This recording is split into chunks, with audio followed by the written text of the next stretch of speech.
एक अंधेरे कमरे में एक बंधी हुई औरत दर्द से चीखते हुए बच्चे को जन्म देती है। बच्चे को देखने के बाद वो आदमी उस औरत को मार देता है। यह सब 2 साल पहले शुरू हुआ था, जब एक परिवार रेगिस्तान से गुजरते हुए गलती से सेक्टर 16 नाम की मिलिट्री जगह तक पहुंच गया। अगले दिन उस परिवार के आधे लोग मारे जा चुके थे।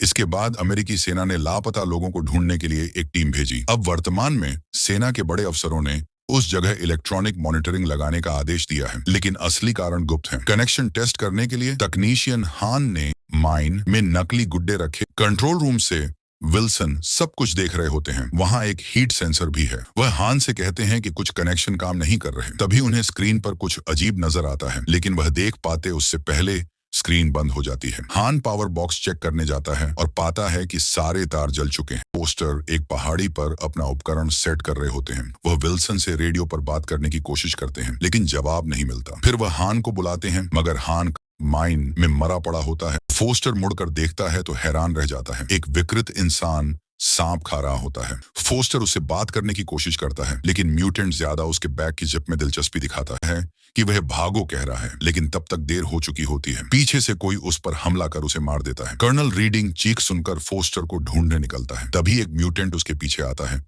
लोहे की छड़ से उसे घोंपता है और पहाड़ी से नीचे फेंक देता है। दूसरी ओर एक टीम के सिपाही युद्ध अभ्यास में होते हैं। स्पिटर गलती से अपना हेलमेट खो देता है और उसे लेने जाता है। तभी पास में बारूदी सुरंग फट जाती है। उनका दुश्मन गालियां देता है तो क्रैंक गुस्से में उसका पीछा करता है। बाकी साथी मजबूरी में उसके पीछे जाते हैं। वे एक दरवाजे में ग्रेनेड फेंकते हैं और धमाका होता है। वहां एक गुड़िया गिरती है और एक औरत रोते हुए अपने बच्चे को ढूंढने आती है। नेपोलियन उसे माफी मांगने लगता है। तभी औरत अपने कपड़ों के नीचे छुपे कई ग्रेनेड दिखाती है और कबूम कहती है। तभी सच सामने आता है। ये सब असली युद्ध नहीं, बल्कि ट्रेनिंग एक्सरसाइज थी। इसके बाद सार्जेंट जेफरी पूरी टीम को डांटता है और बताता है कि अब उन्हें सेक्टर 16 जाना है और वैज्ञानिकों के लिए सामान पहुंचाना है। ये टॉप सीक्रेट जगह है, इसलिए किसी से बात नहीं करनी और इधर उधर नहीं घूमना है। जब वे सेक्टर 16 पहुंचते हैं तो याद आता है कि पहले यहाँ परमाणु बम, न्यूक्लियर वेपन टेस्ट होते थे। सबको डर लगता है कि ये जगह रेडिएशन से भरी हो सकती है, लेकिन जेफरी कहता है कि उनके बड़े अफसरों ने भरोसा दिलाया है कि अब यहाँ खतरा नहीं है। रास्ते भर सिपाही मजाक करते हैं और झगड़ने लगते हैं। क्रैंक इतना गुस्सा हो जाता है कि किसी को ट्रक से फेंकने ही वाला होता है, लेकिन बाकी उसे शांत कर देते हैं। आखिरकार जब वे वैज्ञानिकों के कैंप पहुंचते हैं तो वहां एक भी इंसान नहीं मिलता। सैनिक रेडियो पर संपर्क करने की कोशिश करते हैं, लेकिन कोई जवाब नहीं मिलता। उन्हें पता ही नहीं चलता कि चट्टानों के पीछे से कोई उन्हें देख रहा है। क्रैंक खान माइन का दरवाजा खोलता है और अचानक ढेर सारे चमगादड़ उड़कर बाहर आते हैं। अंदर उन्हें एक सैटेलाइट फोन मिलता है, लेकिन वह पूरी तरह टूटा हुआ होता है। अचानक ट्रक के रेडियो पर किसी आदमी की आवाज आती है। वह मदद मांगता है और कहता है कि वह पहाड़ी पर है, लेकिन और कुछ बताने से पहले कॉल कट जाती है। तभी टीम पहाड़ी पर एक सिग्नल मिरर, चमकता हुआ आईना देखती है। जेफरी तुरंत कहता है कि वे लोग बचाव मिशन पर जा रहे हैं। नेपोलियन को यह अच्छा नहीं लगता। वह कहता है कि पहले बेस से संपर्क करना चाहिए, लेकिन जेफरी उसकी बात नहीं मानता और उसे सजा देता है। बाथरूम की रखवाली करनी होगी, वह भी एक पैर पर खड़े होकर। एम्बर से भी जेफरी कहता है कि वह कैंप में रहे और रेडियो पर कोशिश करती रहे। एम्बर आदेश मान लेती है। तभी उसे रेडियो पर कोई हेलो सुनाई देता है, लेकिन आगे कुछ नहीं। इधर टीम पहाड़ी पर चढ़ रही होती है। चलते चलते मिक्की गलती से एक छिपे गड्ढे पर पैर रख देता है और उसमें गिर जाता है। साथ ही उसे किसी तरह खींचकर बाहर निकालते हैं। जब वे पत्थर फेंक कर गहराई नापते हैं तो लगता है गड्ढा कम से कम 100 मीटर गहरा है। मिक्की का टखना चोटिल हो जाता है, इसलिए जेफरी उसे वापस कैंप भेज देता है। उसी समय नेपोलियन बाथरूम में जाता है। अचानक उसे अजीब सी आवाज सुनाई देती है और टॉयलेट से एक हाथ निकलकर उसकी टांग पकड़ लेता है। वह डर कर चीख पड़ता है और बाहर भाग जाता है। एम्बर उसकी बात पर शक करती है और खुद जाकर देखती है। तभी गंदगी से पूरा हाथ बाहर आता है। दोनों डरकर चिल्ला उठते हैं। फिर एक आदमी टॉयलेट से बाहर निकलता है। वह विल्सन होता है, जिसका शरीर कांप रहा है और अजीब कटे फटे जख्म है। विल्सन धीरे से फुसफुसाता है, वे यहाँ हैं। इतना कहकर वह मर जाता है। नेपोलियन समझ जाता है कि उसे धीरे धीरे इन्फेक्शन से मरने के लिए काटा गया था। दोनों हाथ मुंह धोकर फिर जेफरी से संपर्क करने की कोशिश करते हैं, लेकिन रेडियो अब भी बेकार है।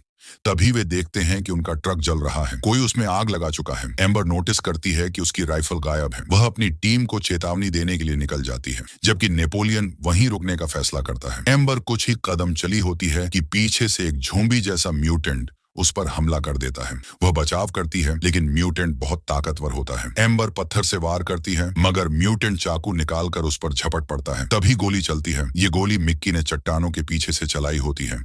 म्यूटेंट भागकर खान के गड्ढे में कूद जाता है, लेकिन उसी समय दूसरे गड्ढे से एक हाथ निकलकर मिक्की का पैर पकड़ लेता है। एम्बर उसे खींचने की कोशिश करती है, लेकिन हाथ की पकड़ बहुत मजबूत होती है। एम्बर बंदूक निकालती है, लेकिन गोली नहीं चला सकती क्योंकि मिक्की पूरा गड्ढा ढके हुए होता है। थोड़ी देर बाद नेपोलियन भी आता है और खींचने की कोशिश करता है, लेकिन देर हो चुकी होती है। गड्ढे के पत्थर मिक्की की टांग तोड़ देते हैं और उसका शरीर दबकर अंदर खिंच जाता है। खून निकलता है और मिक्की गायब हो जाता है। दूसरी तरफ डेल्मर को ऊंची चट्टान पर चढ़कर आगे का रास्ता देखने का काम दिया जाता है। वह लगभग फिसल जाता है, लेकिन किसी तरह ऊपर पहुंच जाता है। इस बीच मिस्सी थोड़ी दूर जाकर अपने बेटे का मैसेज पढ़ रही होती है। अचानक उसे लगता है कोई पीछे खड़ा है, लेकिन राहत की बात यह है कि वह सिर्फ उसका साथी होता है। आगे बढ़ते हुए उन्हें एक चट्टान पर एक जूता मिलता है। पास ही फोस्टर की लाश मिलती है, जिसके सिर के घाव में उसका वॉलेट फंसा हुआ होता है। अब सब डर जाते हैं और दुश्मन के बारे में सोचने लगते हैं। स्पिटर रेडियो से कैंप से संपर्क करने की कोशिश करता है। कई बार कोशिश करने के बाद उन्हें रीडिंग की आवाज आती है, लेकिन वह सिर्फ एक वाक्य बोलकर कट जाती है। मिस्सी कहती है कि पिछली बार जो आवाज आई थी ये वही नहीं है। टीम आगे बढ़ती रहती है और चट्टानों में अजीब आवाजें सुनाई देती हैं। अचानक एक म्यूटेंट स्पिटर पर हमला करता है, लेकिन वॉर उसके बैग पर पड़ता है। स्पिटर म्यूटेंट पर गोली चलाता है तो म्यूटेंट भागकर पहाड़ी पर चढ़ जाता है और पत्थर फेंकता है। घबराहट में स्पिटर बिना सोचे गोली चलाता रहता है और गलती से जेफरी को कई बार मार देता है। म्यूटेंट भाग जाता है और जेफरी मर जाता है। जब एम्बर और नेपोलियन आते हैं, उन्हें मिक्की की मौत की भी खबर दी जाती है। टीम जेफरी के शव को कंबल में लपेटकर साथ ले जाती है। रास्ते में डेल्मर ऊपर चट्टानों पर किसी को चलते देखता है, लेकिन झगड़े से बचने के लिए अनदेखा कर देता है। नीचे उतरने का समय आता है तो स्पिटर पहले जाता है और शव उठाए रहता है। शुरुआत में सब ठीक चलता है, लेकिन अचानक रस्सी टूट जाती है और स्पिटर गिरकर मर जाता है। क्रैंक नेपोलियन को दोष देता है कि उसने खराब गांठ बांधी थी, लेकिन डेल्मर देखता है कि रस्सी काटी गई थी। उनकी सारी अतिरिक्त रस्सियां भी गायब हो चुकी थीं। वे सुरक्षित रास्ता ढूंढने निकलते हैं, लेकिन हर जगह बंद रास्ते मिलते हैं। तभी उन्हें आवाज सुनाई देती है और वे रीडिंग को जिंदा लेकिन घायल हालत में पाते हैं। जब वे मदद करना चाहते हैं तो रीडिंग हंसने लगता है। फिर अचानक दूसरी जगह से आवाज आती है और जब वे मुड़ते हैं तो रीडिंग हाथ में बंदूक लिए खड़ा होता है। रीडिंग बताता है कि खान माइन में इंसान रहते हैं जो पुराने परमाणु परीक्षणों की वजह से म्यूटेंट बन चुके हैं। ये म्यूटेंट सभी पुरुषों को मारते हैं, लेकिन औरतों को जिंदा रखते हैं ताकि उनसे बच्चे पैदा करवा सकें। टीम पूछती है कि यहाँ से कैसे निकला जाए, तो रीडिंग खुद को गोली मार लेता है। कुछ देर बाद मिस्सी एम्बर को अपने बेटे का वीडियो दिखाती है। तभी पीछे से एक म्यूटेंट आ जाता है और मिस्सी चिल्लाती है, अब, क्योंकि ये जाल है। बाकी सैनिक तुरंत गोली चलाते हैं और म्यूटेंट को मार देते हैं। फिर मिस्सी अकेले पेशाब करने पीछे जाती है। वह नहीं देख पाती कि पास ही एक म्यूटेंट चट्टान जैसे शरीर से छिपा हुआ है। वह मिस्सी को पकड़ लेता है और चिल्लाती हुई वह खान के अंदर खींच ली जाती है। टीम खान में उसका पीछा करती है। टू स्टंप कहता है कि यह गलत है और वह मदद लाने बाहर चला जाता है। बाकी लोग खान में आगे बढ़ते हैं। उन्हें एक बंद रास्ता मिलता है और मिस्सी का फोन जमीन पर पड़ा होता है। रोशनी से देखने पर उन्हें पता चलता है कि धातु की चादरों से सुरंग ढकी हुई है। डेल्मर फिसलकर नीचे पहुंचता है और बाकी लोग भी उसके पीछे जाते हैं। एम्बर डर जाती है जब एक मकड़ी उसकी बाह पर चढ़ जाती है, लेकिन किसी तरह पार कर लेती है। उधर स्टंप पहाड़ी से नीचे उतर रहा होता है। उसे अजीब आवाजें सुनाई देती हैं और चट्टानें गिरने लगती हैं। डर के मारे वह बिना रस्सी धीरे धीरे नीचे चढ़ता है। बीच रास्ते में दीवार में एक सुरंग दिखती है। वह दोस्तों को पुकारता है, लेकिन जवाब नहीं मिलता। जब वह निकलने की कोशिश करता है, तभी एक म्यूटेंट सुरंग से निकलकर उसका हाथ काट देता है। स्टंप गिरकर मर जाता है। खान के अंदर बाकी लोग हवा की दिशा देखते हुए आगे बढ़ते हैं और दीवार में छेद पाकर बाहर झांकते हैं। वे देखते हैं कि उनके दोस्त नीचे मरे पड़े हैं। यही वो जगह है जहां म्यूटेंट ने रस्सी काटी थी। आगे का रास्ता पानी से भरा होता है। एम्बर अपनी जेब में एक गोली रख लेती है ताकि अगर जरूरत पड़ी तो खुद को मार सके। चलते चलते एम्बर गड्ढे में गिरती है और नेपोलियन उसे पकड़ने की कोशिश करता है, लेकिन दोनों अगले स्तर पर गिर जाते हैं। पानी नीचे बह जाता है और क्रैंक डेल्मर ऊपर से देखते हैं कि उनके साथी नीचे हैं। अब उन्हें दो दो ग्रुप में आगे बढ़ना पड़ता है। नीचे म्यूटेंट मिस्सी को पकड़े रहता है, लेकिन छुप जाता है ताकि बाकी उसे न देख सकें। उधर क्रैंक और डेल्मर को रास्ता बंद मिलता है। क्रैंक बड़ा कूद लगाने की कोशिश करता है और मुश्किल से किनारे पकड़ता है। डेल्मर कूदकर दूसरी तरफ पहुंच जाता है और क्रैंक को ऊपर खींच लेता है। वहां उन्हें एक बीम मिलता है जिससे वे नीचे सुरक्षित उतर जाते हैं। एक धूल भरे कमरे में म्यूटेंट मिस्सी को पटकता है और कहता है, मामा चाहिए। मिस्सी उसके चेहरे पर थूक देती है। गुस्से में म्यूटेंट उसे गाली देता है और बिस्तर पर फेंक देता है। वह उसका खून छककर कहता है, मीठा है, और जबरदस्ती करता है। मिस्सी उसका जीभ काट लेती है और उसे लात मारती है। वह भागने की कोशिश करती है, लेकिन तभी दरवाजे पर एक बड़ा म्यूटेंट आता है और उसे पटक देता है। पहला म्यूटेंट डर कर भागता है और उस बड़े को पापा कहकर माफी मांगता है।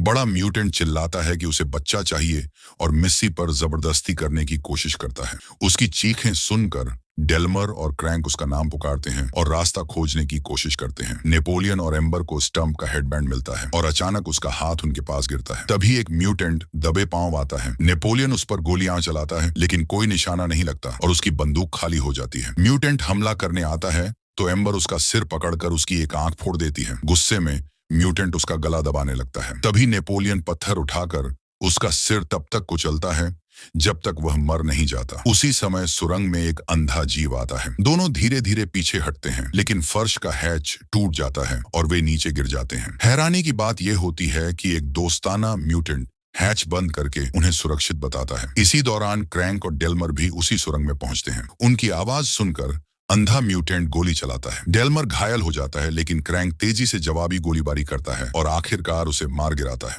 अब दोनों के पास गोलियां नहीं बचती। नेपोलियन हैच खोलकर उन्हें नीचे बुला लेता है। दोस्ताना म्यूटेंट कहता है कि उसके पीछे आओ। वह उन्हें एक छिपे रास्ते से ले जाता है और वे एक कमरे में पहुंचते हैं जहां शव और पीड़ितों की चीजें भरी पड़ी हैं। शरीर के टुकड़े मेजों और हुक्स पर लटके हुए हैं। कुछ फ्रिज और मीट ग्राइंडर में रखे हैं। एम्बर मिक्की का शव देखकर चीख पड़ती है। म्यूटेंट उन्हें बाहर के दरवाजे तक ले आता है लेकिन वह दरवाजा फंसा हुआ होता है। एम्बर कहती है कि वह मिस्सी को ढूंढने जाएगी लेकिन क्रैंक कहता है कि शायद वह मर चुकी है। तभी उसे लकड़ी के दरवाजे के पीछे डायनामाइट दिखता है और वह तख्तियां तोड़ने लगता है। म्यूटेंट चिल्लाता है कि कुछ मत छुओ और भाग जाता है। एम्बर मिस्सी की तलाश के लिए आगे बढ़ती है और नेपोलियन भी उसके साथ जाता है लेकिन क्रैंक डायनामाइट का बॉक्स निकाल लेता है और गलती से एक तार खींच देता है। जोरदार धमाका होता है और मलबा गिर पड़ता है। एम्बर और नेपोलियन लौटकर देखते हैं तो क्रैंक मर चुका होता है। उधर बड़ा म्यूटेंट मिस्सी को बिस्तर से बांध रहा होता है और उसकी चीखें कान में गूंजती हैं। आवाज का पीछा करते हुए एम्बर और नेपोलियन एक नए रास्ते से सेना का गुप्त मीटिंग रूम पा लेते हैं। जैसे ही नेपोलियन मेज के पास जाता है, एक म्यूटेंट जो गुड्डे के रूप में छिपा होता है उस पर हमला करता है। थोड़ी मारपीट के बाद नेपोलियन चाकू से उसे वार करता है और एम्बर बंदूक से उसे मार गिराती है। दोनों आगे बढ़ते हैं और लकड़ी की तख्तियों से देखते हैं कि बड़ा म्यूटेंट मिस्सी के साथ है। एम्बर चालाकी से मिस्सी का फोन दूसरे कमरे में रख देती है और वीडियो चला देती है। आवाज सुनकर म्यूटेंट बाहर चला जाता है। सैनिक तुरंत अंदर जाकर मिस्सी को खोल देते हैं लेकिन तभी म्यूटेंट लकड़ी तोड़कर वापस आता है और नेपोलियन को गिराकर मिस्सी को उठाकर जमीन पर पटकने लगता है। एम्बर अपनी बची हुई गोली उसके सिर में मारती है लेकिन उसका दिमाग थोड़ा ही उड़ता है। म्यूटेंट और भी गुस्से में आकर एम्बर का गला दबाने लगता है। नेपोलियन लोहे की छड़ उठाकर उसे रोकता है और एम्बर उसके दिमाग के घाव में उंगलियां डालकर दबाती है जब तक वह गिर नहीं जाता। मिस्सी गुस्से में उसके शरीर को लात मारती है। तभी वह फिर उठकर उसका पैर पकड़ लेता है। वह चाकू उठाता है लेकिन नेपोलियन कुल्हाड़ी से उसे रोकता है। एम्बर मिस्सी को छुड़ाती है और मिस्सी हथौड़ा उठाकर म्यूटेंट को कई बार मारती है। आखिरकार नेपोलियन बंदूक उसके मुंह में डालकर उसे हमेशा के लिए खत्म कर देता है। अब तीनों जिंदा बच जाते हैं और खान से निकल जाते हैं लेकिन सेना के लापता होने का सच कभी उनके परिवारों को नहीं बताया जाता। उन्हें बस ड्यूटी छोड़कर भागे ADOW घोषित कर दिया जाता है। सेक्टर 16 अब भी राज बना हुआ है और कोई उसे राडार पर देख रहा है।